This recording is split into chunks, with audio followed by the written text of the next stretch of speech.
તો મિત્રો આજે આપણે દિવાળી નિબંધ જોવાના છીએ તો ચાલો આપણો વિડિયો ચાલુ કરીએ।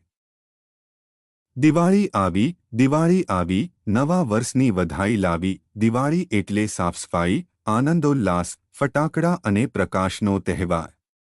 આસો મહિનાની શરૂઆતથી જ લોકો દિવાળીની તૈયારીઓ કરવા માંડે છે। લોકો ઘરની સફાઈ કરે, દિવાલો અને બારી-બારણાને રંગરોગાન કરાવે છે। લોકો કપડાં, ફટાકડા, મીઠાઈઓ અને સુશોભનની વસ્તુઓની ખરીદી કરે છે। બજારમાં દુકાનો રોશનીથી ઝળહળી ઉઠે છે।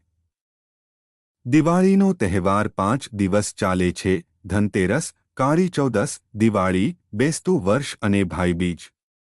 ધનતેરસના દિવસે લક્ષ્મી પૂજન કરવામાં આવે છે। કાળી ચૌદસના દિવસે કાલિકા માતાનું પૂજન થાય છે। દિવાળીના દિવસે વેપારીઓ ચોપડા પૂજન કરે છે। બેસતા વર્ષના દિવસે લોકો દેવમંદિરે દર્શન કરવા જાય છે।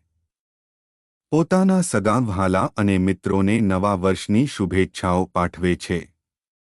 ભાઈબીજના દિવસે ભાઈ બહેનને ઘેર જાય છે। બહેન ભાઈને પ્રેમથી જમાડે અને ભાઈ બહેનને ભેટ આપે છે। દિવાળીના દિવસોમાં બાળકો બહુ ખુશખુશાલ હોય છે। તેઓ ફટાકડા ફોડીને અને નવા કપડાં પહેરીને આનંદ માણે છે। લોકો દીવાઓ અને વીજળીના તોરણોથી ઘર શણગારે છે। બહેનો આંગણામાં રંગોળી અને સાથિયા પૂરવે છે। દિવાળીના દિવસમાં ઘર ઘર દીવા થાય, ફટાકડા તો ફટફટ ફૂટે, બાળક સૌ હરખાય। દિવાળીમાં જેમ ઘરની સફાઈ થાય છે તેમ આપણે આપણા મનની સફાઈ પણ કરવી જોઈએ। કોઈની સાથે મનદુઃખ થયું હોય તો આપણે તે ભૂલી જઈએ।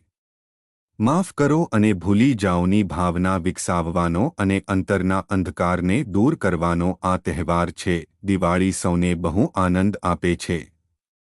તેથી તે તહેવારોનો રાજા છે। Thank you for watching this video. Please subscribe this YouTube channel for more videos.